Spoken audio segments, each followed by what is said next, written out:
Hello guys! Isang mapagpalang araw po sa lahat ng mga nanonood dyan. Welcome to Mama Dang Vlogs.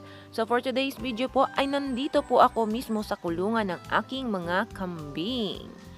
Dahil nga po, napakaulan po ng araw na ito ay di po ako makapagpastol. So ayan, para po magkalaman yung tiyan ng mga alaga ko ay bumili po ako ng 5 kilo ng tahop at pinahaluan ko po ng gestating mass o ng developer mass para po mag-develop yung katawan nila.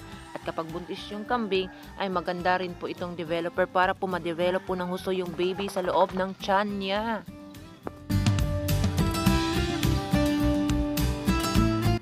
So ito guys, ito yung tahop ko na may gestating mass. Sinabit ko muna. Ayan, kumukuha ako para i-refill kasi ang bilis nilang kumain.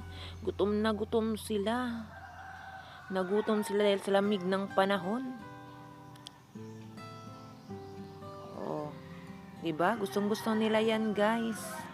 Mapa-dry man o kahit lagyan mo ng tubig, pero dahil malamig ang panahon, hindi ko linagyan ng tubig, dry lang muna. Yan, nagsalo-salo na sila.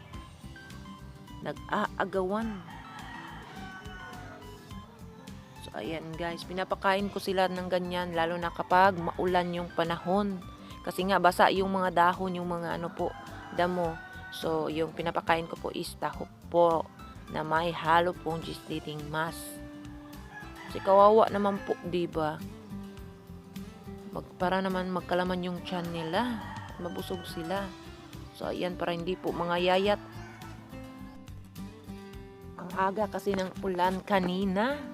So ayan, medyo natanghalian kami po ng pag-harvest ng saging. So after ko pong nag-harvest ng saging, naligo muna ako dahil naabutan po kami ng ulan dun sa may area po.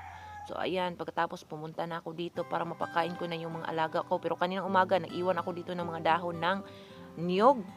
So alam ko hindi po yun enough para mabusog po sila, kaya pinakain ko ulit ngayon. So ayan guys, dahil tumila ang ulan, pinakain ko muna sila.